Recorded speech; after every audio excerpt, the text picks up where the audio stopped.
How to calculate quantity of binding wire for steel work।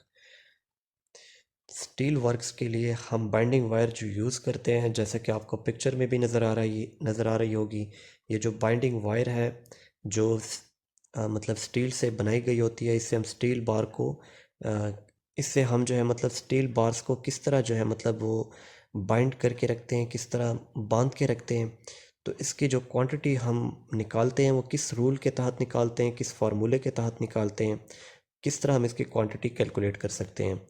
यानी अगर हमने slab में बाइंडिंग वायर का यूज़ करना है, या हमने किसी भी मतलब बड़े आइटम में हमने बाइंडिंग वायर का यूज़ करना है, कॉलम में, बीम में बाइंडिंग वायर का यूज़ करना है, या कोई फाउंडेशन में यूज़ करना है, तो हम किस तरह जो है मतलब बाइंडिंग वायर की क्वांटिटी रफली कैलकुलेट कर सकते हैं।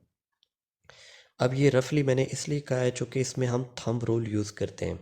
थंब रूल का मतलब होता है अप्रॉक्सीमेटली, जो कि बाइंडिंग वायर को ऐसी चीज़ नहीं कि आप एक्यूरेटली इसकी क्वांटिटी मालूम कर सकें, तो इसके लिए थंब रूल ही यूज़ किया जाता है।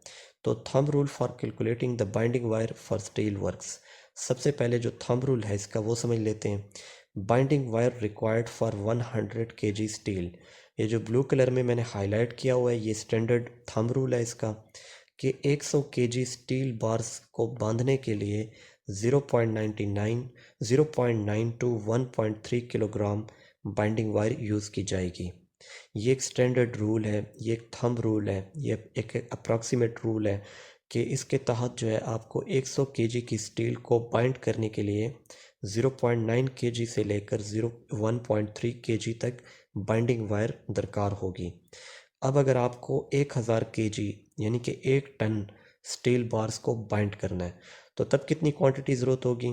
तो आपने सिंपली 0.9 को मल्टीप्लाई कर देना है वन आपने मल्टीप्लाई कर देना है 0.9 को 0.9 टू 1.3 को मल्टीप्लाई कर देना है आपने 10 से।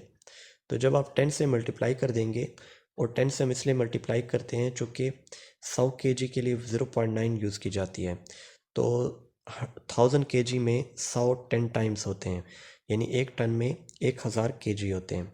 तो इसलिए आपने 10 से मल्टीप्लाई करना है, तो 0.9 से 9 हो जाएगा 9 kg, और 1.3 से 13 हो जाएगा।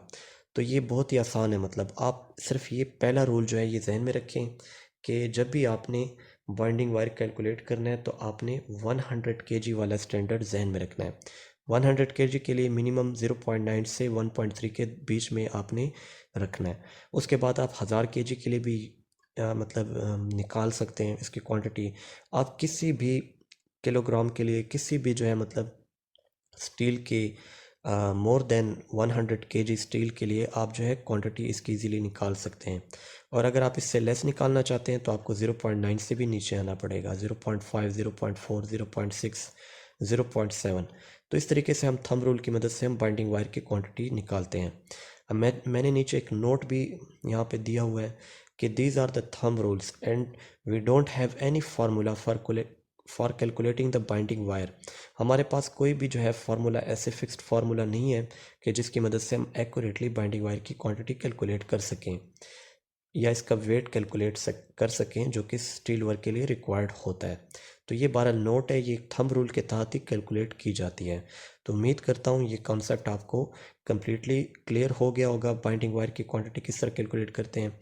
आपने बस ये थंब रूल याद रखना है, इसकी मदद से आप इसकी क्वांटिटी ईजिली कैलकुलेट कर सकते हैं। तो ये थी आज की वीडियो। उम्मीद करता हूँ ये वीडियो आपको पसंद आई होगी। आप इसे आगे शेयर ज़रूर कीजिएगा और इसे लाइक भी कर दीजिए, और इस चैनल स्मार्ट सॉल्यूशन को आप सब्सक्राइब कर लें ताकि मेरे आने वाली नेक्स्ट अपडेट्स जो वीडियोस मैं बनाऊंगा क्वांटिटी सर्विंग फील्ड पे, वो आपसे मिस ना हो।